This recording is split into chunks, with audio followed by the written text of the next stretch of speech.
खुलुमबाय बे समाव बडलेण्ड इंखं टेलिभिजननि स्टुडिअ'आव आं मिथिका नार्जारी दिनै मोनाबिलिनि गाहाय रादाबफ्राव दङ। बजरं दला हाथियार गावनो फोरोंथाय होनायखौ लानानै मंगलदै महर्षि बिद्या मन्दिरनि गोरायुंखौ जेरा खालामदों। बटद्रवानि एभिक्सन खालामनाय ओनसोलाव आयेन बेरेखायै दखल खालामफिनबाय। क'क्राझाराव हमगार्ड जवान बुथारनाय जाथायखौ लोब्बा लानानै सानै सुबुंखौ हमबाय। नगावआव 1 कौटि रांनि ड्राग्सजों लोगोसे साथाम फालांगिरि हमदों। माइथा बारापेटायाव 25 साननि खुदिया फावथाय फोरोंथाय मावबादाया थुंगेबाय।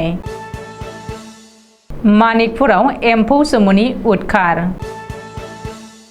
मणिपुरनि उनाव बे खेबाव हारियानायाव हारियारि दाङाबाजि।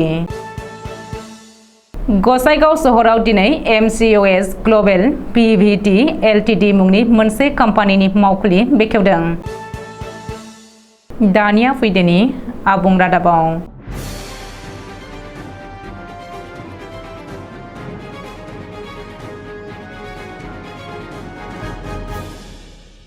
दरं जिल्लायाव बजरं दला लाइमोनफोरनो हाथियार गावनो फोरोंथाय होनायखौ लानानै गोदान सुलुङा सोराङाव फैदों। जेबो रोखोमनि गनायथि लायालासे हाथियारनि फोरोंथाय होदोंमोन बजरं दला। मिथिनो हानाय बायदिब्ला बजरं दला हाथियारनि फोरोंथाय होनो थाखाय जेबो रोखोमनि गनायथि लायाखैमोन। जगा खालामनायनि गनायथि लानानै हाथियारनि फोरोंथाय होदोंमोन बजरं दला। निसा बाहायनायनिफ्राय उदां समाज दानायनि सायाव सावरायनायनि मुङाव बजरं दला मंगलदैनि महर्षि बिद्या मन्दिराव हाथियारनि सोलोंथाय होदोंमोन। मख'नो गोनांदि बजरं दला पुलिस बिफाननिफ्राय जेबो रोखोमनि गनायथि लायालासेनो फरायसालियाव सानब्रै हाथियारनि सोलोंथाय होदोंमोन। रिपर्ट बायदिब्ला मंगलदैनिनो अभिजित घोष मुंनि सासे सुबुङा जगा चर्चा खालामनायनि थाखाय फरायसालिनिफ्राय गनायथि लादोंमोन आरो बे गनायथिखौ लानानैनो लाइमोनफोरखौ हाथियार गावनो फोरोंदोंमोन। बे हाबाफारियाव गासै 555 सा सुबुंफ्रा बाहागो लादोंमोन। बे जाथायखौ लोब्बा लानानै मंगलदै महर्षि बिद्या मन्दिरनि गोरायुंखौ पुलिसा जेरा खालामदों। गुबुन फारसे बे जाथायनि उननिफ्रायनो अभिजित घोषआ मबाइल फन अफ खालामनानै खारखोमानानै दङ होननानै सुलुङाव फोरमायदों। मख'नो गोनांदि मंगलदैयाव बजरं दला आयेन बेरेखायै हाथियारनि फोरोंथाय होनायनि भिडिअ फुटेजआ ससियेल मिडियायाव भाइरेल जानायनि उनावनो बेनि हेंथायै एजाहार होदोंमोन आरो बे एजाहार बायदियैनो पुलिसा राहा लागासिनो। बटद्रवायाव आयेन बेरेखायै हाबसनफिनबाय। बटद्रवानि एभिक्सन खालामनाय ओनसोलाव माखासे सुबुंफ्रा आयेन बेरेखायै हाबसननानै दखल खालामफिनबाय। मिथिनो हानाय बायदिब्ला आयेन बेरेखायै हाबसनग्राफोरा हरसेनि गेजेरावनो न' बां लुफिनदों। बटद्रवानि बहरसेयाव खुंथाया बुलडोजार लागायनानै न' बां सिफायनानै एभिक्सन खालामनाय ओनसोलाव माखासे आयेन बेरेखा हाबसनग्राफोरा थांफिननानै हरनि गेजेरावनो न' बां लुहैफिननो लादों होननानै मिथिनो हादों। मख'नो गोनांदि 2022 मायथाइनि डिसेम्बर दानावसो नगाव जिल्ला खुंथाया बटद्रवायाव आयेन बेरेखायै दखल खालामग्राफोरनि हेंथायै एभिक्सन खालामदोंमोन। बटद्रवानि 985 बिगा सोरखारि हाखौ जिल्ला खुंथाया आयेन बेरेखायै दखल खालामग्राफोरनिफ्राय उदां खालामदोंमोन। नाथाय बे एभिक्सन खालामनाया बोसोरसे जानायनि सिगांनो माखासे आयेन बेरेखा हाबसनग्राफ्रा दखल खालामहैफिनदों। बबेखानि नगाव जिल्ला खुंथाया एभिक्सन खालामनानैल' बिफाननिफ्राय आनज्रायनानै थानायनि थाखायनो बै ओनसोलाव आयेन बेरेखायै दखल खालामनाया जाफिनदों होननानै अजद सिखांदों। क'क्राझाराव हमगार्ड जवान बुथारनाय जाथायखौ लोब्बा लानानै सानै दायनिगिरिखौ हमबाय। मैया क'क्राझाराव सासे हमगार्ड जवानखौ खास्रि बिस्रि बुथारनाय जाथायखौ लोब्बा लानानै पुलिसा सानै सुबुंखौ हमनो हाबाय होननानै मिथिनो हादों। चिरां जिल्लानि रुनिकाटा गामिनिफ्राय हमदों सानै दायनिगिरिखौ।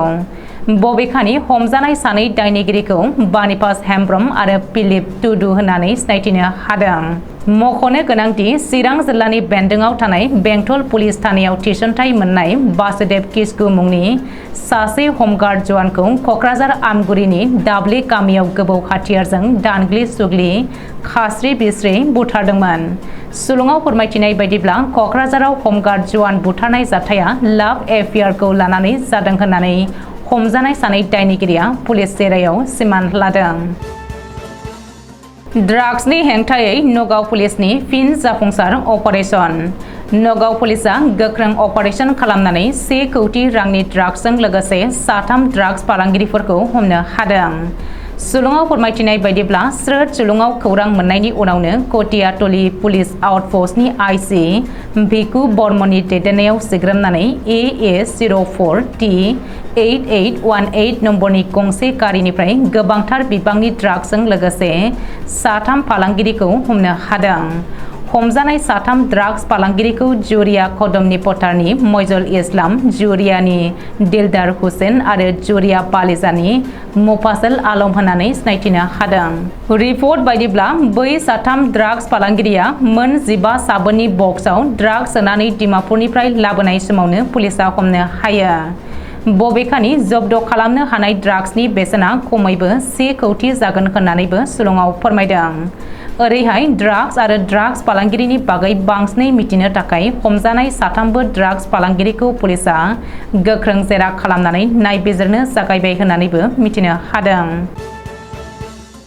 बाक्सानि माइथा बारापेटा ब्लक एन्ड लाइब्रेरिनि बानजायनायाव 25 साननि गथ'साफोरनि नाटक फोरोंथाय मावबादाया थुंगेबाय आरो 3 नाटकनि फाव दिन्थिनो हादों। गोलोम बोथोरनि बन्द'आव मोजां लामाथिं दिन्थिलांनायनि थांखिजों बाक्सानि माइथा बारापेटा ब्लक एन्ड लाइब्रेरिनि सामलायगिरिफोरा खुंफुंनाय 25 साननि गथ'साफोरनि नाटक फोरोंथाय मावबादाया जाफुंसारो आरो थुंगेबाय। 70 उन्दै उन्दै गथ'साफोरनि बाहागो लानायजों लैहोर लैहोर फैनानै जमा जादोंमोन बे फोरोंथाय मावबादायाव। बे गथ'साफोरनि नाटक फोरोंथाय मावबादानि जोबथा सानखालि गथ'साफोरनि हेफाजाबजों बस, राबन आरो उलट पालट मुंनि 3 गथ'साफोरनि नाटक दिन्थिफुंनाय जायो। बे हाबाफारियाव बिटिआरनि EM गौतम दासजों लोगोसे बे ओनसोलनि रायजोफोराबो बाहागो लादों।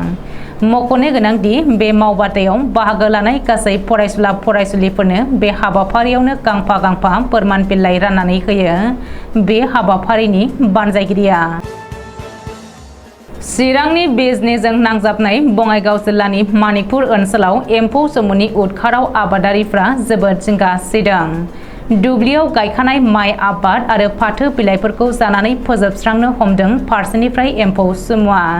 सुबुंनि थाग्रा न'फोरावबो एम्फौ सोमुनि उदखाराव मोनायाव उन्दुनो सुख मोनाखै जायगानि सुबुंफ्रा। बेनिखायनो एम्फौ थैनायनि मुलि सारनानै एम्फौ सोमुफोरखौ फोजोबस्रांनो सोरखारखौ खावलायदों जायगानि रायजो राजाया। मानो होनोब्ला बेबायदि एम्फौ सोमुनि उदखारा थाबाय थायोब्ला आबादारिफोरनि एसेबां खस्थ' खालामनानै दिहुननो लानाय आबादफोरा खहा जालाङोब्ला बेवहाय बयनिबो खहा दङ। हारियानानि नुह जिल्लानि गुरगावआव मोननै हानजानि गेजेराव हारियारि दाङाबाजि सोमजिदों। हिन्दु आरो मुसलमाननि गेजेराव जानाय बे हारियारि दाङायाव 2 हमगार्डजों लोगोसे 4 सुबुंनि जिउ खहा जादों।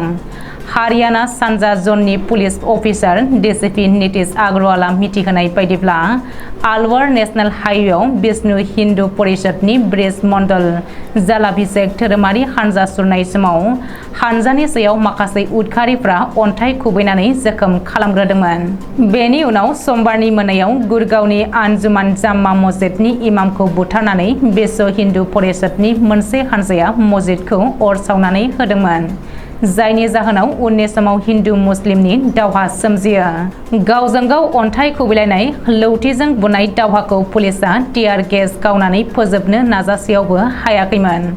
आथिखालाव हारियाना सरकारा इन्टारनेट सिबिथायखौ बन्द खालामथ'बाय आरो नुह जिल्लायाव कार्फिउ आयेन जारि खालामबाय होननानै मिथिहोदों। गिबि मन्त्रि मनहर सिं काटारा बुंदों दि बे समाव रावबो दायनिगिरिखौ निमाहा होनाय जानाय नङा।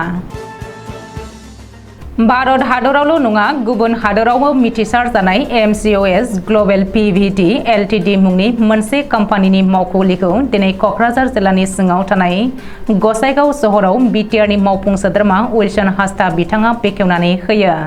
MCOS ग्लबेल PVT LTD मुंनि कम्पानिनि मेनेजिं डाइरेक्टर सुभाशिष कौर बिथाङा फोरमायथिनाय बायदिब्ला बे MCOS कम्पानिया भारत हादरावल' नङा गोबां हादरफोरावबो गिदिर गिदिर खामानि मावगासिनो दङ।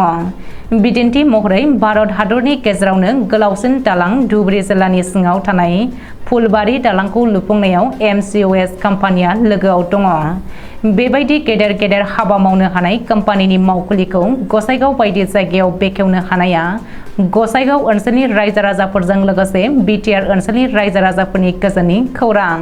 लोगोसे बे मावखुलिखौ बेखेवनाय लोगो लोगो बे ओनसोलनि गोबां लाइमोनफोरा कम्पानिनि गेजेरजों गोबां हाबा मावनायनि सुबिदाखौ मोननो हागोन होननानै फोरमायनायजों लोगोसे गसाइगाव बायदि ओनसोलाव बेबायदि कम्पानिनि मावखुलिखौ लाबोनो हानाया जोबोद गोग्गाथाव जादों होननानै फोरमायदों मावफुं सोद्रोमा उइलसन हासदाया। बे हाबाफारियाव दिनै मावफुं सोद्रोमा उइलसन हासदा बिथांजों लोगोसे 28 नं गसाइगाव बिधानसभा बियाबनि MLA जिरन बसुमतारी, बारग' MLA हेमेन्द्रनाथ ब्रह्म आरो MCLA रहिन्द्र ब्रह्म बिथांजों लोगोसे गसाइगाव ओनसोलनि गोबां सानसुमै रायजो राजाफोरखौ बाहागो लानायखौ नुनो मोननाय जायो। दिनै मोनाबिलिनि रादाबा एसेनोसै। गोजोन्थों।